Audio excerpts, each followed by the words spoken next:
So you think you want to start boxing? Well, there's a lot of information you should know.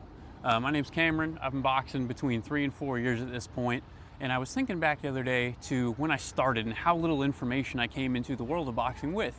And I wonder how much further I'd be along my journey if I had all this information from the start. So this is going to be a bit of an information dump video of everything I think you should be considering if you are looking to start fighting. The first thing I want you to consider when you start boxing are some reasons that you may want to box and some reasons you may not want to box. A lot of people romanticize the idea of just waking up, grinding every day, going to fight without realizing how big of a commitment it is and what it really takes to become a boxer. So let's start off with some of the pros. Obviously, you're going to be in wonderful shape if you train as a boxer. I mean, look at any great fighter ever. It's almost impossible to find one that isn't in amazing shape. It takes so much training day to day that there's almost no way you can be a serious boxer and not look ridiculously good, feel ridiculously good, considering you're resting well and eating well. And I would actually argue that the mental side of everything is even better for you. It takes a special type of dedication to show up every day and work as hard as you can until you feel like you can't walk, you can't breathe, you hurt, and then go home, go to sleep, and that alarm clock wakes up the next morning for you to go get your miles in, to go do your running, and all you gotta do is hit the snooze button, and that's it. But a boxer, he's gonna hit stop, get up, and move. No questions asked. It's all about dedication, not motivation. Another big plus about being a boxer is you're going to belong to a boxing gym, a place you go every day with others that want to work hard like you. You kind of all have a common goal, although not exactly the same, and you will make friends. You're going to meet people that of every walk of life. You're going to meet some rich people, some poor people, some skinny people, some fat people, some athletes, some people that have never even thrown a ball or went for a run. The boxing gym is a place that attracts all kinds of people from all different backgrounds, and for me specifically, it's really widened my horizon on people and friends that I have in my life, and that's something that's so valuable that I think everyone should have in life.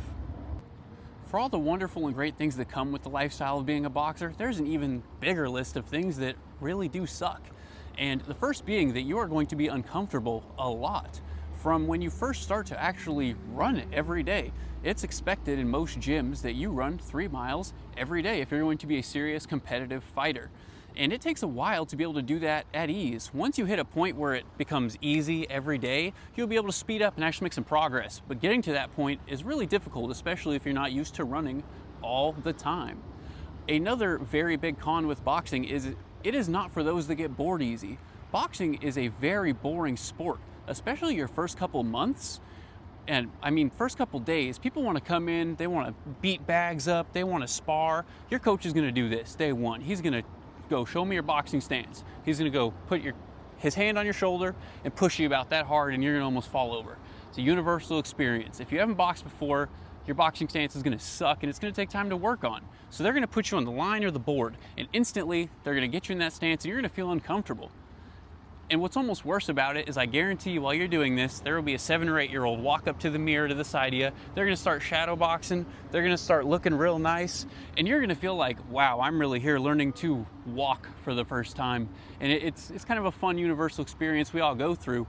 But that is just the beginning of understanding how tedious boxing is. Your first couple weeks, you're only gonna throw a jab until you have that thing down. And there's not a lot of ways to practice the jab. Of course, you can find a couple different drills here and there, but at the end of the day, that's all it is. That's all a jab is. So if you gotta do that 10 million times, a lot of people are gonna get bored really quick. So if you're not obsessed with doing the little things right, boxing's not gonna be for you. It's all about the fundamentals, especially in the amateur game where you have 3 3-minute rounds. And let me tell you what, you are basically sprinting for your life in there. And a lot of the time it comes down to who can keep their fundamentals in line the longest, through the tiredness, through the pain of getting hit, through hearing the crowd go, oh, every time you get cracked. It's those that can shut all that out, focus on the fundamentals, and handle business who are really gonna have some success in this game. The next point I really want to bring up is understanding that you have to have realistic expectations for your boxing journey. A lot of people show up to the gym and day one, they tell coach, I want to spar, I want to fight. And That's not how it works. It is going to take months, and in a lot of cases even years, for some people to get that first amateur fight. Some coaches, if you ask and pester them enough, they'll throw you in the fire. I do not recommend that. I would almost want you to show up to the gym just asking to train, just asking to learn, and if your coach thinks it's about time, he'll start moving you into sparring, and then he'll start taking you to other gyms to spar. And when it's time for you to fight, you'll fight. But trying to force it and do too much, it's almost always going to be a detriment to yourself. The next thing I think it's really important to know if you are going to stick with the sport and eventually be fighting at the amateur level is your record is not going to matter. I know people see guys like Floyd Mayweather and go, oh, I need a perfect record. I want to be squeaky clean. I want to be the best ever. But none of that matters, especially in the amateur scene. One thing you need to know is boxing is one of the most corrupt sports of all time. It's almost impossible to go to an event and not see at least one or two people get robbed. I'm not even joking. I had a guy in my gym fight a couple months back, and his opponent's mother was literally one of the people on the scorecard. And sometimes there's nothing you can do about that. But what is important is realizing how you can learn from every loss. You should be getting every single one of your fights on film, and then after a couple days break after a fight, sit down with your coach once the emotion's gone and break it down realistically. Understand what you did well, what you did wrong, and what we're gonna do to fix what you did for next time. Another thing I want you to understand is the amount you should be training. And everyone's going to work that out with their coach one-on-one. But it gets very easy to get caught in the trap. Even I did this when I first started. And I had those first sessions where I spent 90% of the time on the board / the line, the other 10% being warm-ups and conditioning at the end. And I would go home, get on YouTube or get on Instagram and see people doing drills and thinking, oh, maybe I should go lift weights while I do this training, or maybe I should shadow box 10 rounds after my running in the morning. If you're a beginner, you don't need to be doing any of that. You need to be doing exactly what your coach instructs you. He knows best, especially if they have a lot of experience. They've coached many before you, they're going to coach many after you, and most of the time they're the people who've seen you train the most and are going to get you to your goals as long as you've articulated it well to them. As long as you and your coach are on the same page, you just need to put all your trust in them and do the hard work to reach that goal. So one of the biggest things I need you to understand about boxing is we don't play boxing. The reason we say that is because every time you step into that ring, I don't care how well you know the person you're sparring. I don't care if you guys agree to go 25%. I don't care how experienced you are. There is always an elevated chance that you could die in that ring. It is very well documented that 12 to 15 boxers die a year from a bout, whether that's in the ring itself or it's after the fight you go to the hospital and you pass away there. But it is a very real thing that happens. You need to protect yourself at all times and take anything inside that ring seriously. And just because you're not fighting for a world title doesn't mean you're not at risk. I mean, I know guys that just sparred 10, 15 years way too hard without guidance and they have serious CTE. You know, I know guys that like to do way more running than they should and they have bad knees, bad ankles.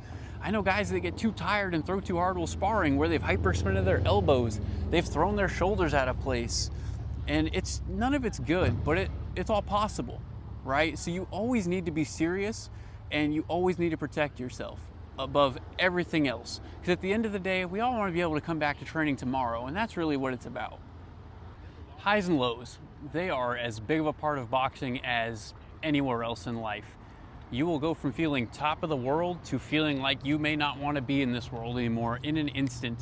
I can't tell you how many times I've had a couple really good training weeks where I was eating good, I was training perfect, I didn't miss any running, free flow shadow boxing felt beautiful, and I went to another gym for my sparring and I got beat up pretty bad in front of my friends from the gym who were there to spar same night as me, from these other people at the gym who are having the time of their lives beating me up.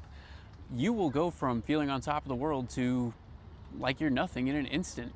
And it is very important that you do not dwell on any of that. So it's almost a top priority in boxing, I'd say, to learn how to have a goldfish memory. It takes a long time and a lot of dedication and a lot of really just trying not to care to achieve this, but it is necessary. One thing I've always done, whether I have a really good day or a really bad day, is the next day I go train. Always. Because in your head, your most recent training session is how you view yourself. And getting a baseline training session, just to get it done, nothing special, nothing fancy, just training, sometimes brings me back down to earth. So whether I have a really good day or really bad, I like to bring myself back to reality right away and really try not to get hung up on the past. In the world of boxing, if you get hung up on your last fight, your last couple sparring sessions, man, you're gonna not make it far. It will eat you alive. And that's just not something you're able to box well while dealing with. I know plenty of guys who just had one bad fight and it's, oh, I hate boxing. I don't ever want to box again. I'm throwing my gloves away. And if that's your mindset and that's how you think about it all, you shouldn't be in the gym in the first place. So after hearing all that, I'm hoping you have a little bit of a better idea of what the life of a boxer will entail. So if you're still ready to get started, that's one of the best things about boxing, is that it is accessible to everybody. All you need is your body. You can step outside, watch a YouTube video about learning on your stance, learning your jab, but you don't want to learn too much without a proper coach. If you're that jazzed, learn some basics, practice, but you should try to find a gym right away. It is very important you join a gym, and don't just Google top boxing gyms in my area and click the first one. I want you to go to those gyms, talk to all the coaches, and not just the coaches, talk to the fighters. Ask them how their time's been there. Have they created goals for their coach? What are they hoping to achieve? Do they feel like they're improving all the time? Do they feel like they're being challenged in a good way? These are all things you really want to know when choosing a gym. Because if all those other fighters aren't getting that, you're probably not either. And without, like I said, without a good experienced trainer who is investing in you as much as you're investing your own time and your own body, you're probably not going to achieve your goals. I will also be the first one to tell you that this is one of the most important things to get right, is finding the right gym. I wasted my first 8 months of training, which for a lot of people are the most important. That's when you're the most fired up, when you're the most hungry to learn. I chose the wrong gym right away. And I didn't realize until I moved to my second one how poor it was. When I walked in the gym the second time, and like I said, coach put me in a stance, or asked me to get in my stance, put his hand on my shoulder and pushed me over. I didn't even have a good stance. He asked me to throw a jab. He actually didn't think that was that bad, but that was just because I was so obsessed with the sport that I was throwing a couple thousand jabs a day.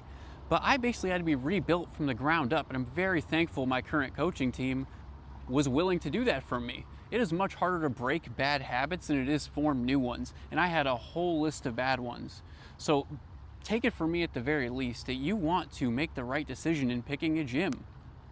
So with that all said, I hope I was able to teach you something. I know it's kind of a weird long form video. I never really thought about making YouTube videos or anything of the sort until recently, so this is kind of my first attempt. I do want to move into some proper tutorials. Gonna get into stance, jumping rope pretty quickly here, some nice basic things everyone should know. And eventually we'll get on to, you know, intermediate and higher level conditioning, higher level drills, the stuff that's gonna take you to that next level that you can work on with your coach and those other guys in your gym. So thanks for hearing me out. If you learned something, I hope you put it to good use. And if you are going to start this journey of becoming a boxer, I wish you the best. I hope you train hard. I hope you learn a lot, make a lot of friends, have a lot of fun. At the end of the day, boxing's a journey. It's a lifetime journey for a lot of us. Once it gets its hooks in you, you never want to do anything else. So good luck from here on out. Remember to stay busy.